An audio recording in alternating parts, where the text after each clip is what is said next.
One of the most infamous psychological studies ever conducted is the Stanford Prison Experiment.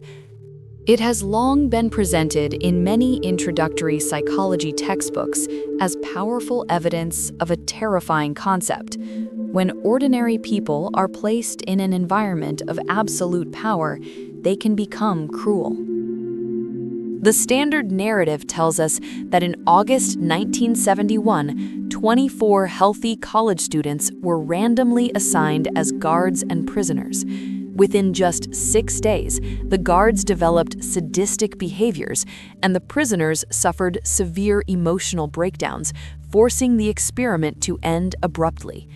For nearly 50 years, this conclusion has been used to explain human behavior in military abuses, cults, and corporate corruption.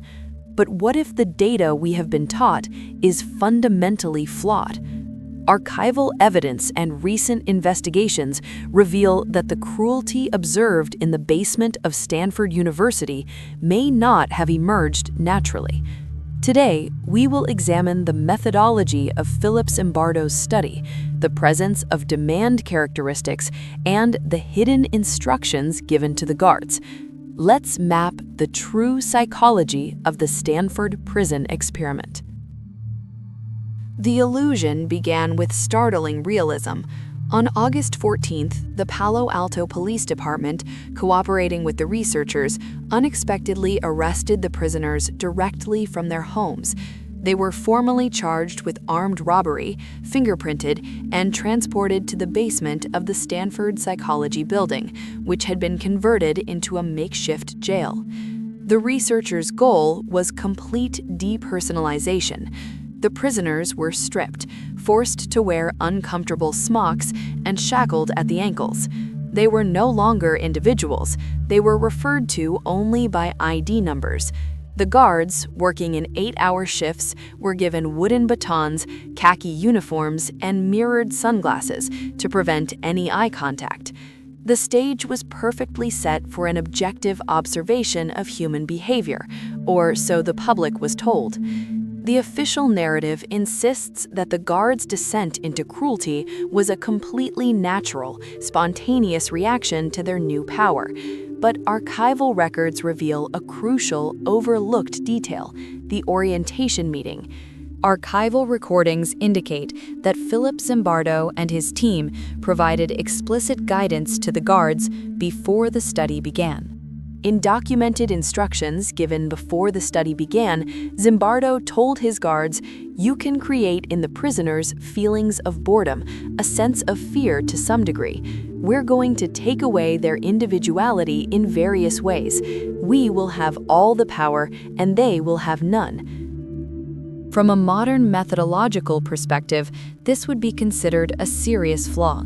By instructing the guards on what psychological state to induce in the prisoners, the researchers introduced demand characteristics. The participants were not acting spontaneously. They were fulfilling a role assigned by an authority figure. They were giving the experimenter exactly what he asked for. Despite these hidden instructions, the speed of the psychological deterioration shocked everyone. On merely the second day, the prisoners staged a rebellion. They blockaded their cell doors with beds, stripped off their uncomfortable uniforms, and refused to follow orders. The guards retaliated, not with physical violence, which was prohibited, but with calculated psychological warfare. They forced prisoners to clean toilets with their bare hands, stripped them naked, and disrupted their sleep. A privilege cell was created to divide the prisoners and break their solidarity. The mental toll was immediate. Within just 36 hours, prisoner 8612 began exhibiting acute emotional distress. He was screaming, cursing, and falling into uncontrollable fits of rage. The researchers initially thought he was faking it, but his breakdown was genuine. He had to be released. The simulation was becoming terrifyingly real. But how real was it for the guards? The most infamous guard of the experiment, nicknamed John Wayne, real name Dave Eshelman, became the face of this spontaneous evil.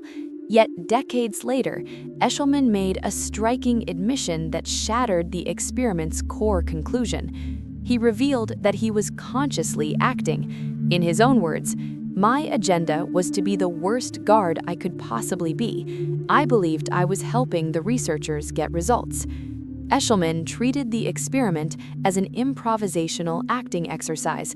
He intentionally ramped up his cruelty each day, not because the uniform possessed him, but because he was trying to deliver exactly the dramatic performance he felt Dr. Zimbardo desired. He was giving the authority figure exactly what was expected. Perhaps the most disturbing psychological shift in this study did not happen to the students. It happened to the lead researcher himself. Philip Zimbardo designed the experiment, but he also appointed himself as the prison superintendent. By taking on an active role within his own simulation, he completely destroyed his scientific objectivity. Instead of immediately stopping the psychological abuse when it started, Zimbardo allowed it to continue. He became so absorbed in his role as a prison warden that he failed to recognize the ethical boundaries he was crossing. He later admitted that he, too, had been compromised by the situation he created.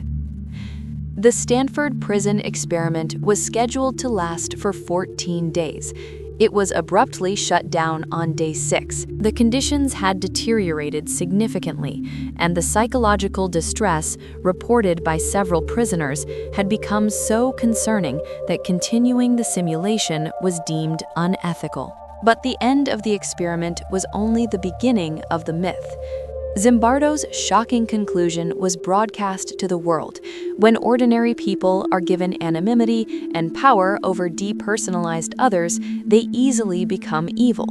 It was a perfect, terrifying story. It entered international headlines, entered textbooks, and was even used in criminal trials to defend abusive behavior. But as we have mapped out today, the foundation of this story was built on demand characteristics, guided behavior, and a loss of scientific neutrality.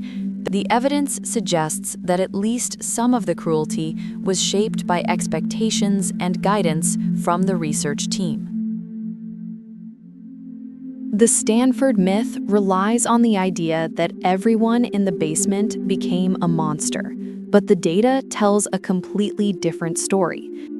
Archival analyses suggest that roughly a third of the guards displayed clearly sadistic behavior. Many of the remaining guards did not escalate the abuse and appeared uncomfortable with the role, despite encouragement from the research team. Most humans, even with absolute power, held on to their humanity. What about the terrifying psychological breakdowns? The famous prisoner 8612, who screamed and cried in a fit of rage after just 36 hours? Years later, he revealed a shocking truth in an interview. Years later, he stated in interviews that he had exaggerated and, in his own words, faked the breakdown in order to secure his release. Why?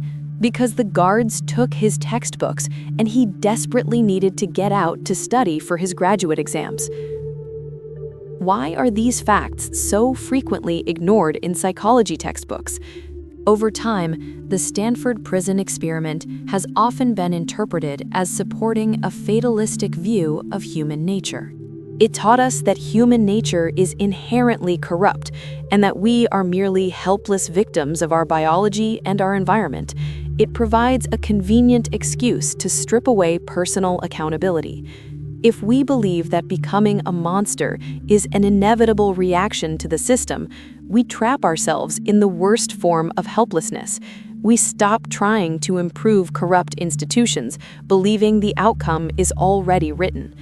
The true map of the human mind shows that even in the darkest basements, the majority of people choose empathy over tyranny. You are not just a product of your situation. Your choices matter. Thank you for mapping the truth with Map Psychology. Do not forget to subscribe to explore more hidden realities of human behavior.